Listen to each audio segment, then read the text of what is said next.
Okay, good morning, everyone. Real quick show of hands in the Q&A. Can everybody hear me? There we go. A lot of hands going up. Great. So welcome, everyone. We're going to go ahead and get started. Just noting at the top of this that this webinar is being recorded, and we will be making that publicly available to you all after we finish today. So again, this is being recorded and will be publicly available for you all. So thank you all so much for joining us. I'm Brad Willows. I work at Empire State Development. I'm part of the team, along with my colleagues here, who is helping to stand up the OnRamp program, One Network for Regional Advanced Manufacturing Partnerships. I'm going to get us started here with the presentation. And again, thank you all so much for being here. Could go to the next slide, please.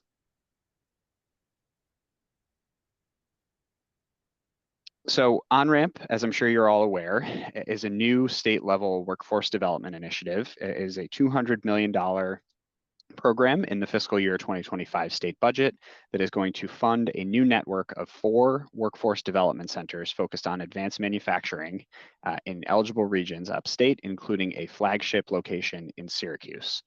This is going to be located in strategic, high-impact upstate locations that are going to see growth in the advanced manufacturing sector, and is very focused on building on Governor Hochul's commitment to make sure that New Yorkers have access to the supports they need to access careers in high-growth industries like advanced manufacturing. Next slide. Very quickly, just want to help set the context here for folks. Upstate New York is seeing a real renaissance and an emergence in growth in what we would dub advanced manufacturing, particularly in the semiconductor industry, although not exclusively in that industry. Along with that growth, there is a rapid growing demand in all of the regions of upstate New York for skilled workers to sustain that growth and to fill the jobs in these new fabs and factories and clean room environments and amazing businesses that are popping up all across upstate. OnRamp is designed to help meet that goal and connect New Yorkers from priority populations, which, as you can see here on this slide, include those who are not currently in the labor force, who are or underemployed, as well as low income, really focused on connecting those priority populations into careers in high growth industries and making sure that New Yorkers are benefiting from this growth and the companies that are growing in upstate New York are able to do so sustainably. This is not just a New York State or an upstate New York problem. This is a national challenge that we're all part of together. By 2030, the White House and other sources estimate that nearly 110,000 technician jobs in the advanced manufacturing space will go unfilled if new investments are not made to meet this demand. Semiconductors in particular are a pain point in this space where we, and others estimate that 58%, so well over half of new semiconductor jobs that are being created by the investments made from the Biden administration in the CHIPS and Science Act and New York State here with the Green CHIPS Act will go unfilled, again, without those new investments in the workforce development space. And so OnRamp is really, our contribution at New York State and within this ecosystem to help fill these gaps.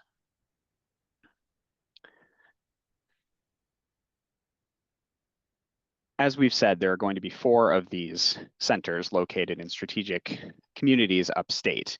And so there is going to be, through this process, quite a bit of localization as to what these OnRamp centers actually look like. The industries that are growing in one region are not always the same as the industries growing in another, even if they're both considered advanced manufacturing. And we know that there are different partnership networks and assets in each region that make it unique and might have a unique value proposition for one of these OnRamp centers. However, there are some core principles that we have defined at ESD that will need to be met and need to be built into the OnRamp model in every community that receives funding. So these are really kind of the core tenets of the program that each OnRamp center is going to adhere to and is going to center in their work.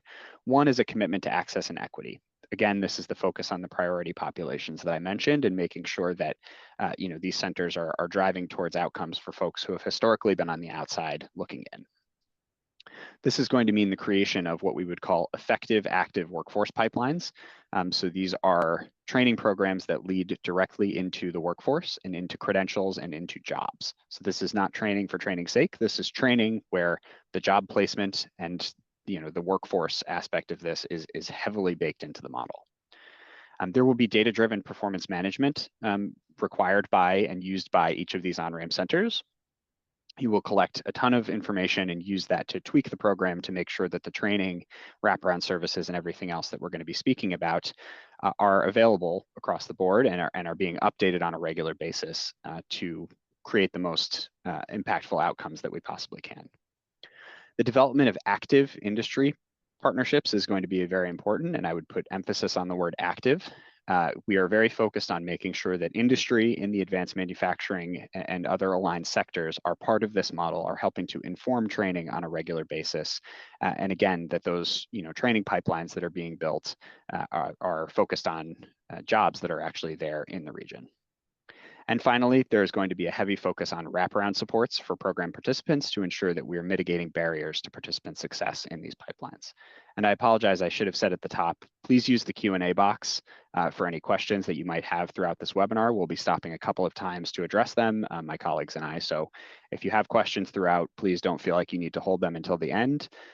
We will use the Q&A box, which is available in the Zoom toolbar there.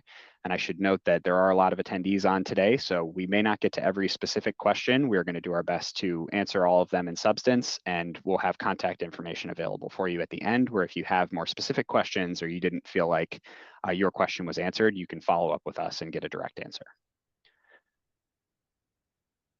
Next slide.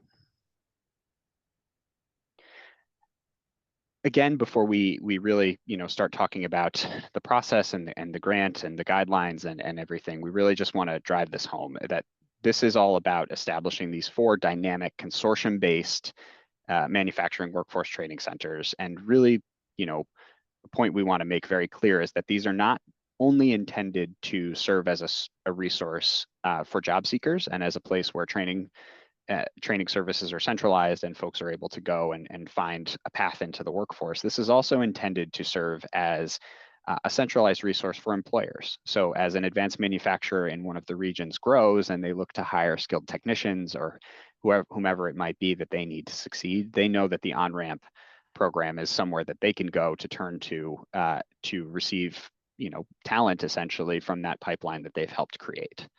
And again, mitigating barriers to training and employment and making sure that this works for historically disadvantaged communities. Next slide. And as we know, this model has been heavily based on the Northland Workforce Development Center on Buffalo's east side. This is a model that ESD has been involved with for several years now that repurposed a very large abandoned industrial space, a former factory on Buffalo's east side, and now functions as a hub and is fulfilling the on-ramp model and bringing together employers, community colleges, wraparound services, capital investment, and placemaking into this incredible space in Buffalo that really focuses on a no wrong doors approach, which to us means you can come in through any of those training providers. You can hear about it through some of their outreach providers. You could go through a community college. You could go through one of the wraparound service providers, and that could be your door into the Northland model. And you're going to receive the same sort of journey of services and the same suite of services, regardless of where you're coming from into that center. And again, heavy focus on wraparound services. There is a bank on site. There's many different aspects of the program that are intended to help mitigate barriers for folks. And what we found is that this really works. This is a very effective model. The completion rate at Northland is about 2 times that compared to traditional community colleges. And then once folks are graduating and are actually completing their programs at Northland, we see an 83% in-industry job placement rate coming out of that center, which is incredibly high and something should be very, very proud of in Northland. And already in the first few operations of the center, it has actually driven $15 million of local economic impact in terms of wages and spend and all of that just from the folks who are graduating from Northland. Okay, so I'm going to pause very briefly and see if there are any questions. Giving examples of adjacent or aligned industry careers. So, this was a question that was raised. I think, advanced manufacturing more generally is going to look different in each region. So, a couple of examples off the top could be semiconductor technician technicians who are working in a fab. It could be folks who are working for a materials company, CNC machining, clean tech. I think I'm hesitant to give too strong of an answer on what those, what are some examples, because we don't view this as exclusive. We view this as an opportunity to work with the regions to define what advanced manufacturing means and what the opportunities are in your communities.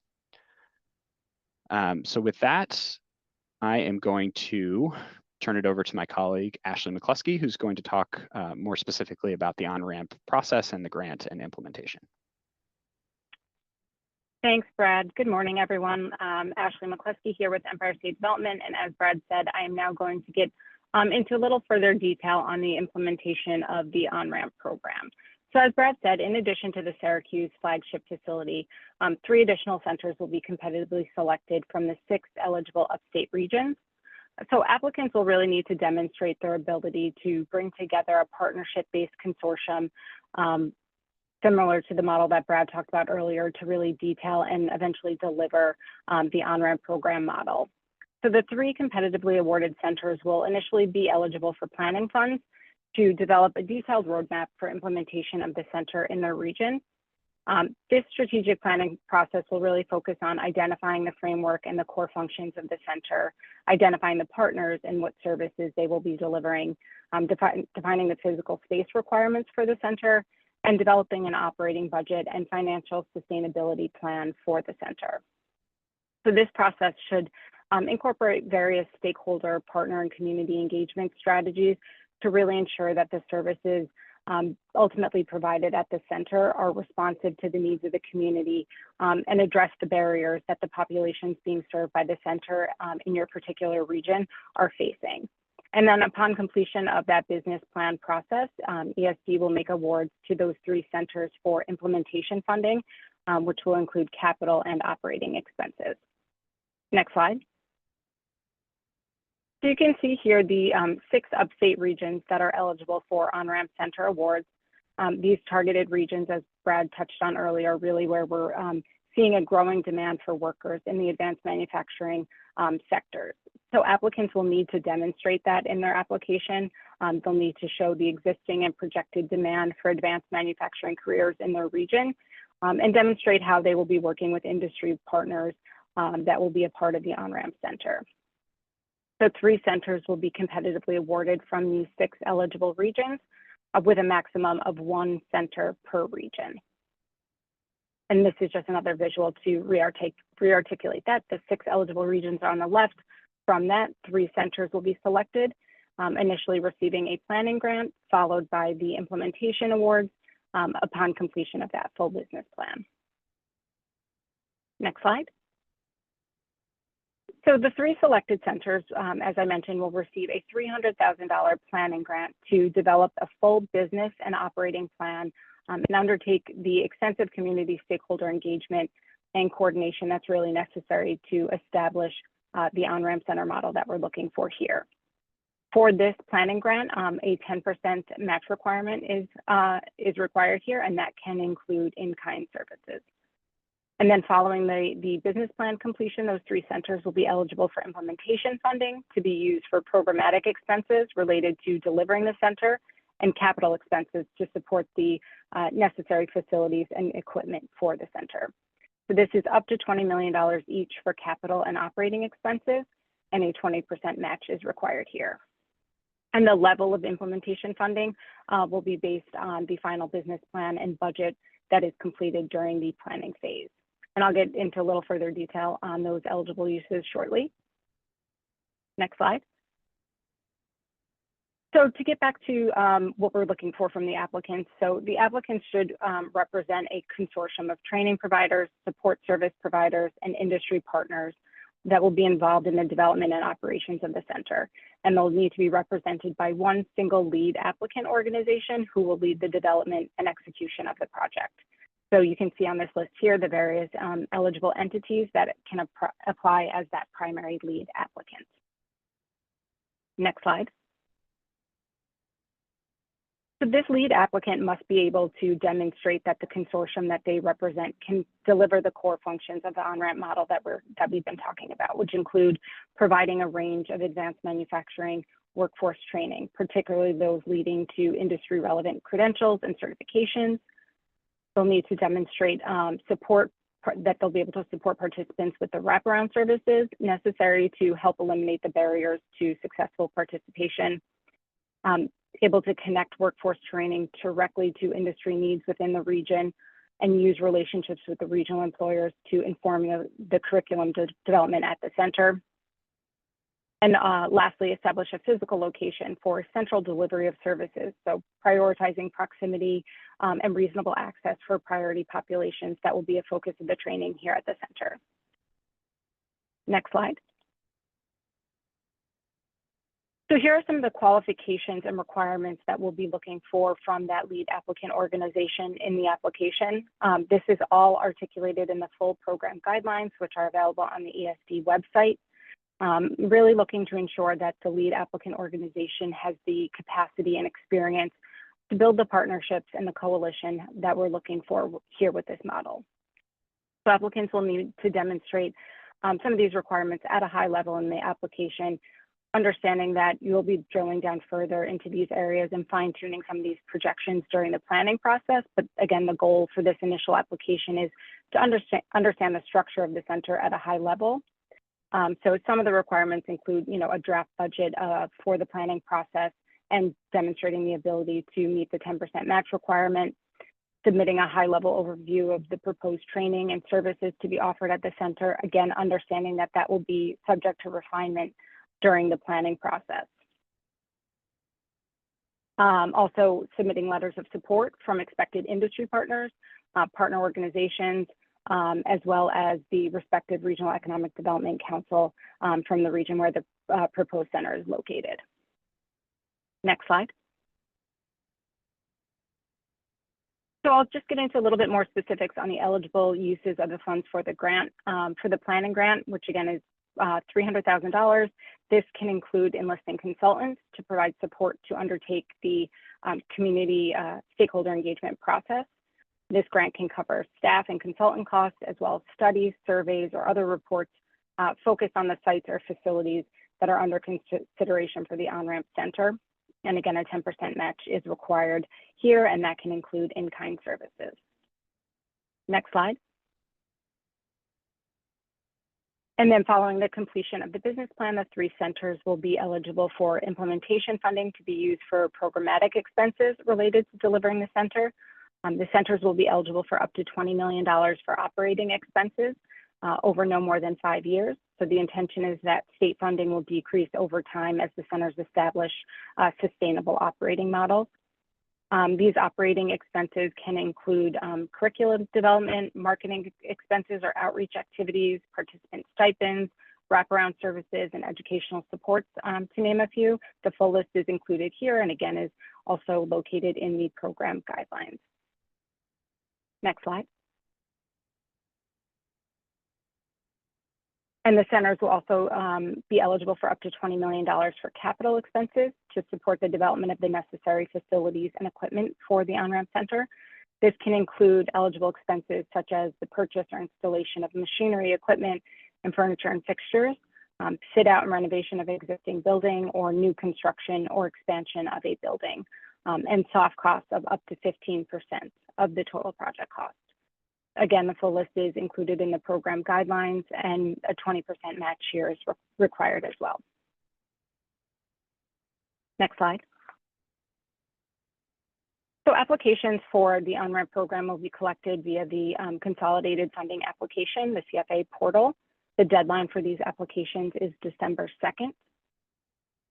Next slide. So here's just a screenshot to show what it will look like in the portal. After you register in the CFA, you can find the on-ramp program listed under workforce programs. For those that are not familiar with the CFA, on the portal website, you can find a detailed CFA process guide that provides a step-by-step guide for completing a consolidated funding application.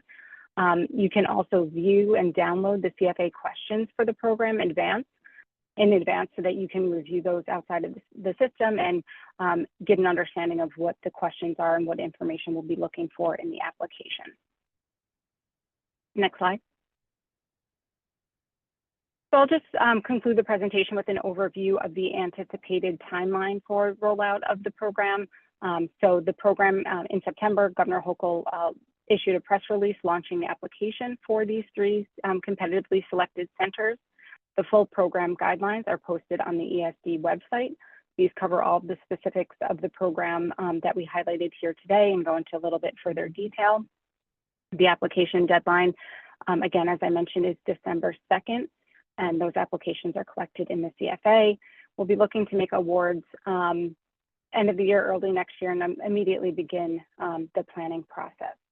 We are targeting approximately 6-month process for that planning phase. ESD, OSWD staff will be working alongside the 3 selected centers during that process as the centers are completing their business plan to really ensure that the program goals are being incorporated into the program design and planning. And we would expect implementation to begin immediately following the business plan completion and implementation funding being awarded to the entity that's undertaking the implementation of the center. So that concludes the presentation today. You'll see this QR code, which will link you to the on-ramp page on the ESD website.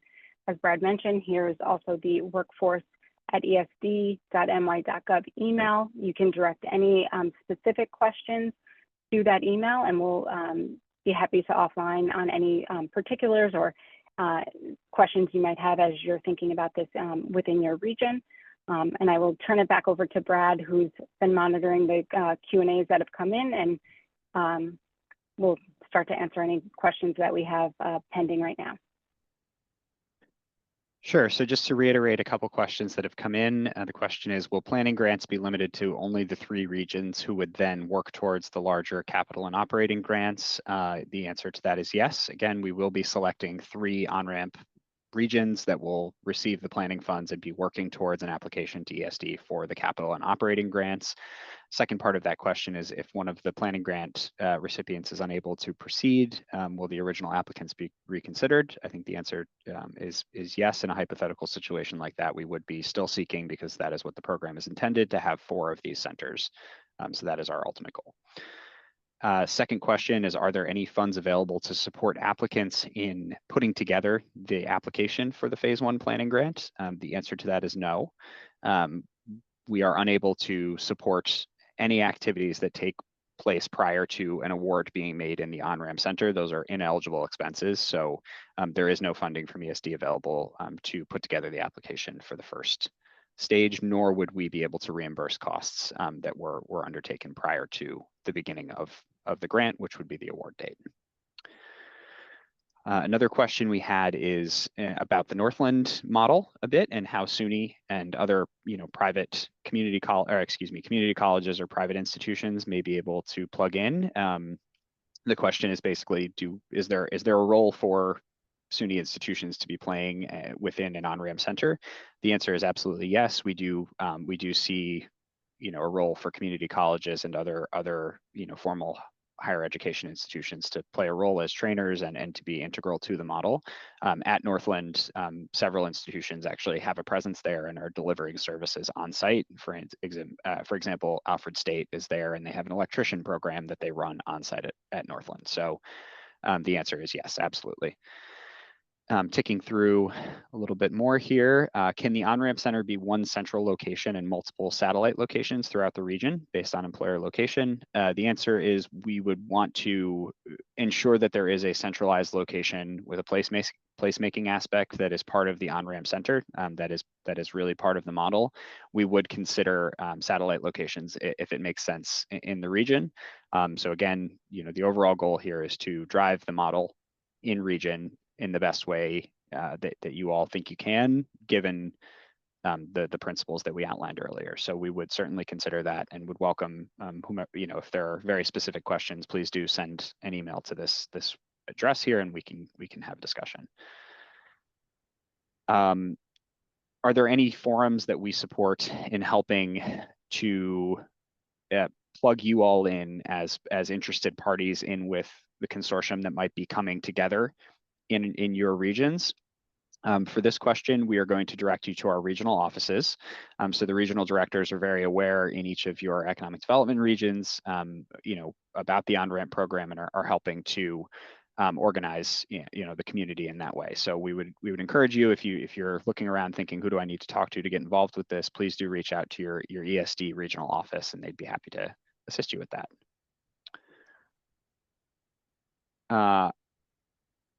Can you give some examples of how you have seen these centers sustainably fund operations? I think we would probably not need to get into a ton of detail on this at this point, because of, the sustainability planning will be a big part of, once we down select to the 3 regions. I think this is going to be about diversifying revenue streams and ensuring ultimately that we're bringing other partners into the picture so that state funds are weaning off over that 5-year period. And ultimately the center has diversified and has placed itself to be able to move forward as a sustainable operation.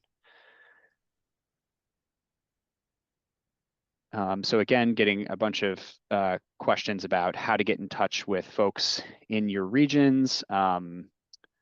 So again, if you have questions about who might be the applicant in your region, please do go get in touch with your regional office.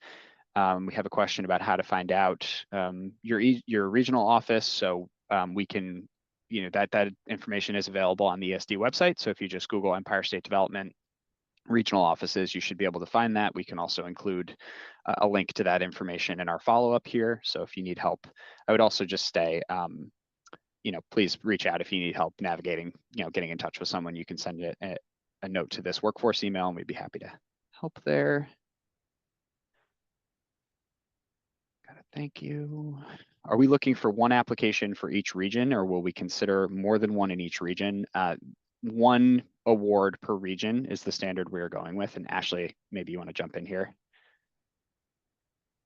Yeah, and I think, I emphasized Brad's earlier answer about ensuring that you're working with the regional offices. As I mentioned earlier in the application as well, part of the application will include a letter of support from your respective regional economic development council. So really encouraging folks within the region to be working together and collaborating on the application to ensure that we have the right partners that we're looking for, and really making it a collaborative effort among those partners within the region. So again, any questions on who within the region the regional directors would be a great resource there. They will also be the applicable point of contact for making sure that you're able to get that letter of support from the Regional Economic Development Council.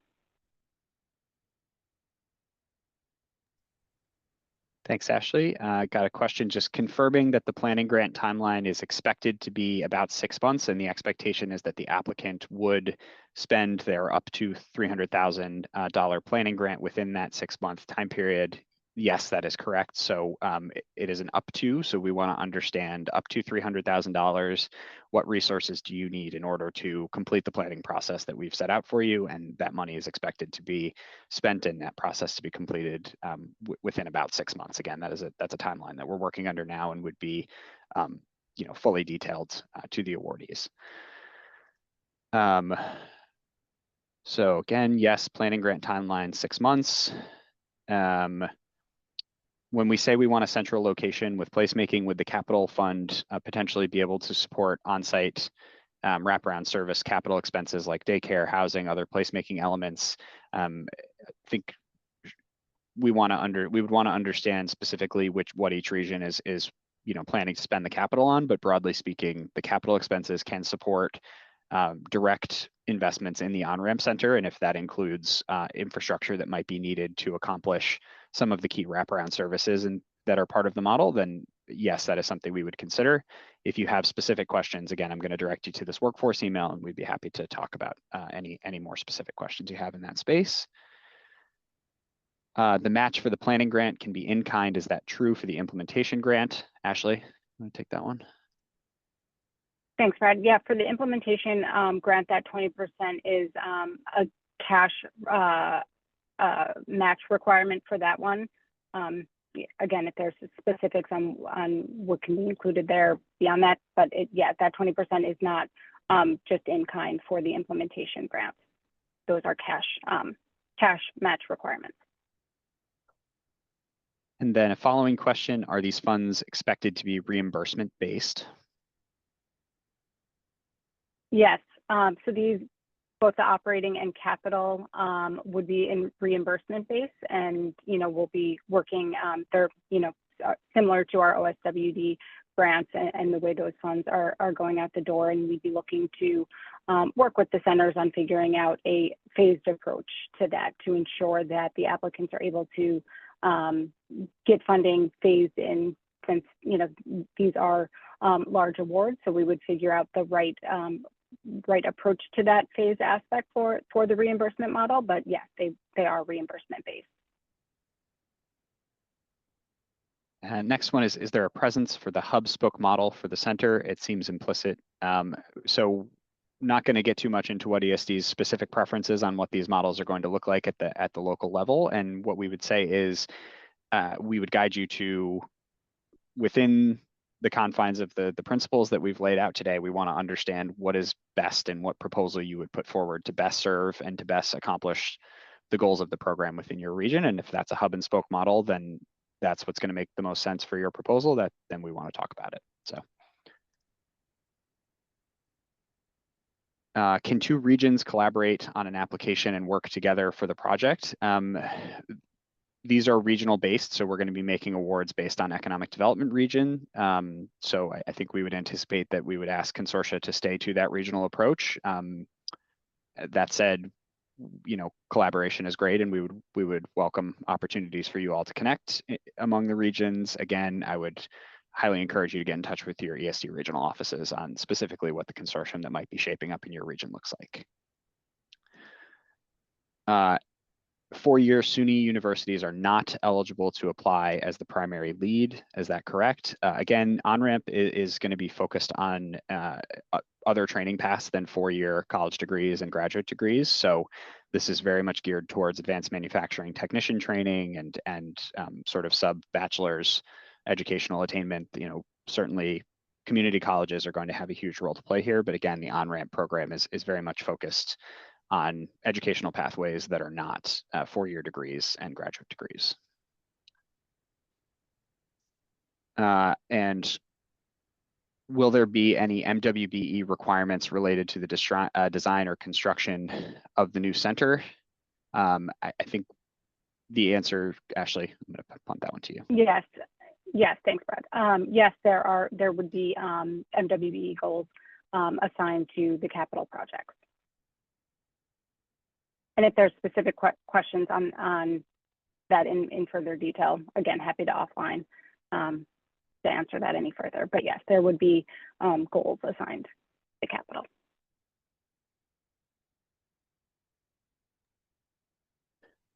Okay, got a couple more coming in here. Question is for training providers who are not going to be the lead applicant, what is your role as part of the consortium?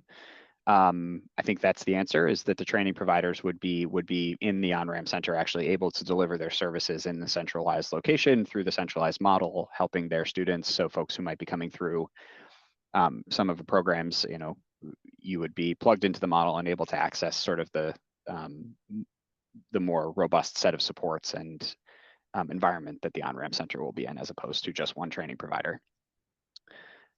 And is there any opportunity for smaller companies or organizations that might be doing training to receive funding for this?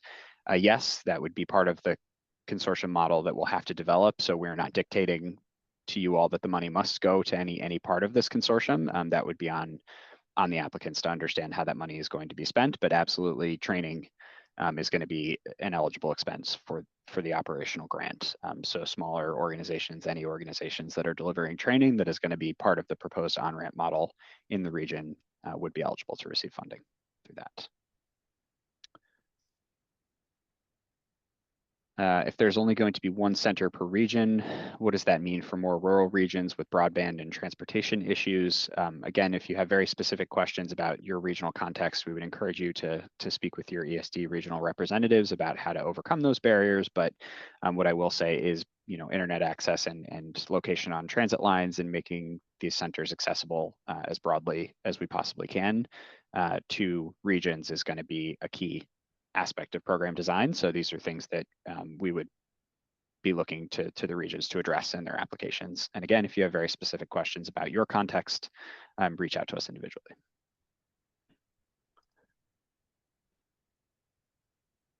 Okay, that is the last question that we have in the Q&A box. Just want to say again, thank you all so much. These slides will be sent out. The recording will be sent out. We will send out information about the ESD regional offices.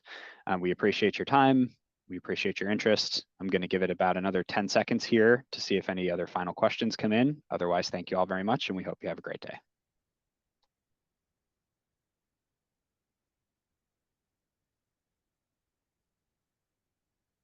Okay. Thank you very much. Have a great day, everyone.